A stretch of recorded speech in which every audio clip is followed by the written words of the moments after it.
Hi, welcome back to my garden. Today I wanted to show you what we call our fall succulent arrangement. These pots have actually been out all summer and they have absolutely loved it. I have a few before kind of pictures from when we first put the plants out. I think it was like the end of April, maybe beginning of May, and they were so much smaller. So I'm really happy that we did this. Um, so yeah, we have a bunch of different succulents. These ones are pretty much all tender in our area. Some of the hardier ones are like the echeverias, some of the sedums, like the jelly bean ones up there. Um, those ones can handle a light frost. I think I've had them outdoors here down to about like -3, which is like, I don't know, 27 or something. So they can handle like a little bit of frost as long as it's not for very long. But some of the other ones, like the aeoniums, these ones here, the crassula, the jades, the aloes, the donkey tails, some of those are like even more tender, so I wouldn't really have them out here past or below 0 Celsius or 32. Um, so yeah, I'm also picking up leaves.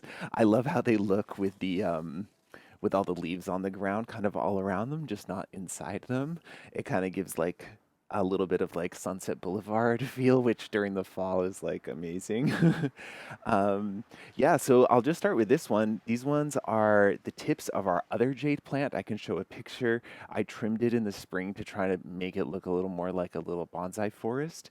And in the process, I ended up with all these beautiful tips. So I literally just, well, I actually let them dry a little bit first until the bottom was kind of calloused. I think it was actually about a week that I left them out. And then I literally just stuck them in the soil. And this isn't even like succulent soil, it's just like soil.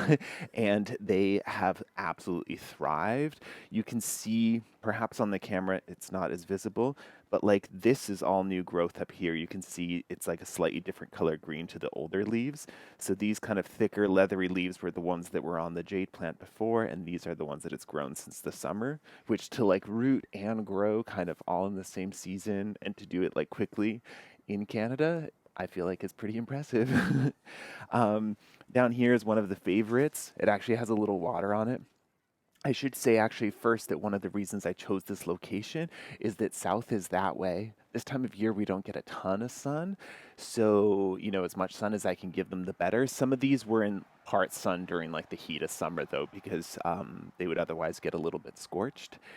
And it's also slightly protected by the awning, so they won't get full rain. The ones in front will get like a little bit more wet, but the soil itself is fairly dry, which is what I want for this time of year as the nights get cooler and our days are pretty cool too.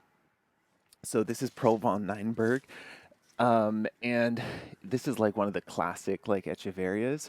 And what's awesome with this one is that it's really, really easy to propagate. And I pretty much propagate these every year. So I'll normally buy one and then take a bunch of leaves off and propagate them. And then the following year I can have like a lot more. So we have a few other succulent places around the house, and I have like a ton of those. And then here we have a few different pots, and I did like a little bit of a series. I guess it was like this one, and this one, as well as another one that I made for a friend. And basically, what I did was I chose like a few pretty succulents and then did like a rock centerpiece.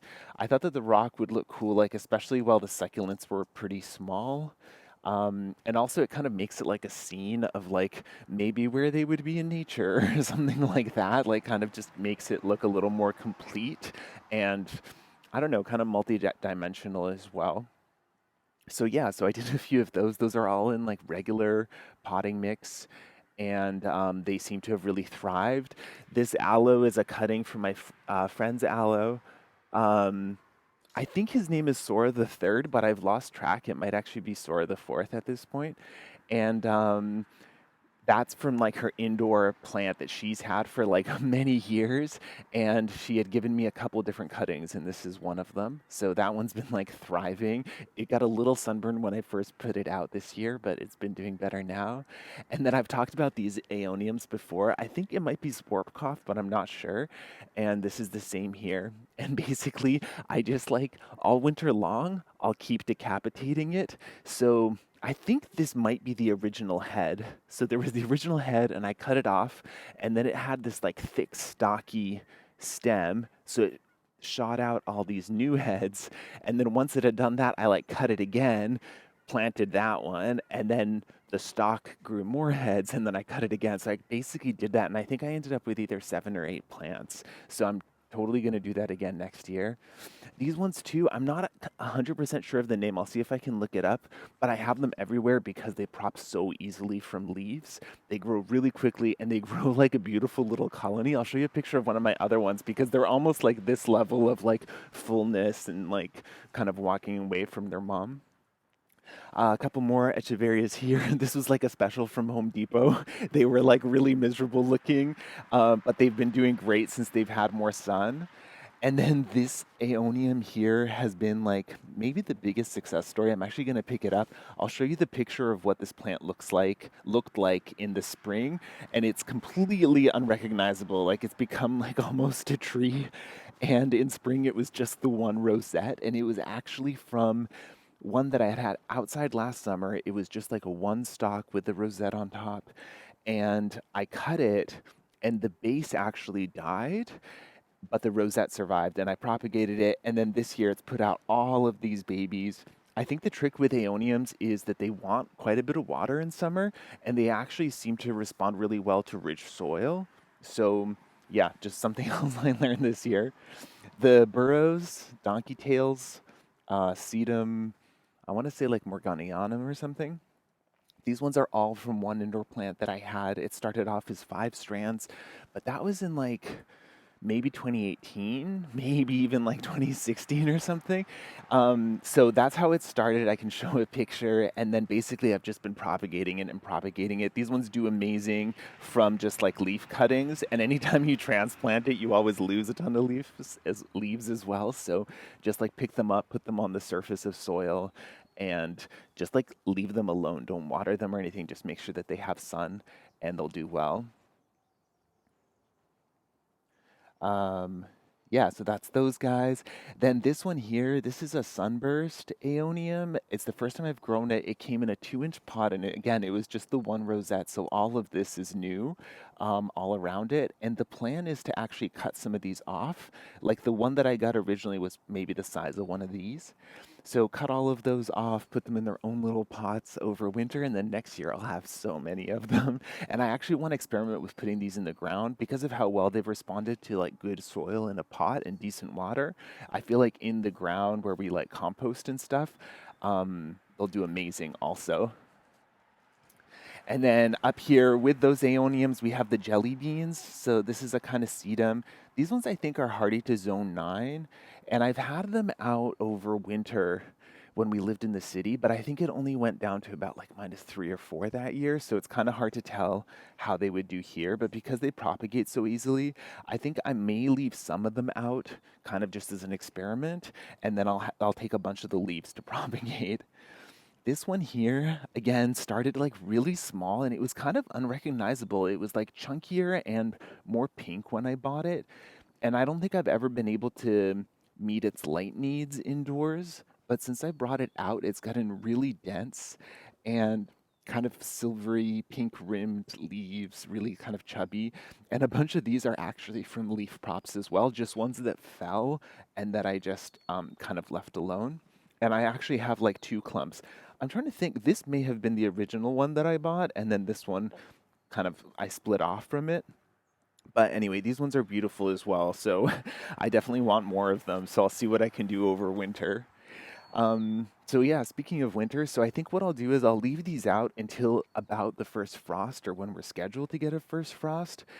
And then I think what the plan is to actually neglect the roots that are in the ground because I think by that point the roots might not be doing too well, even though the top growth will be good.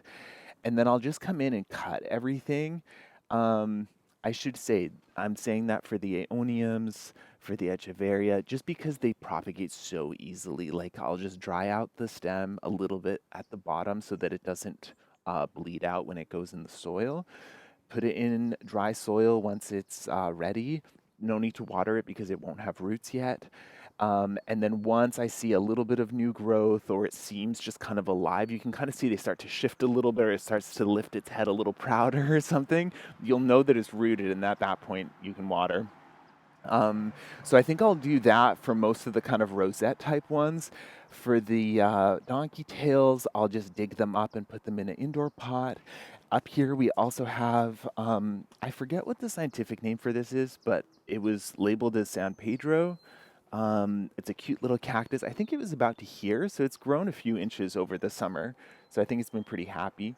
And this one was actually potted in indoor soil just so that I could bring it in the way it is. Um, yeah, so that's our little succulent arrangement.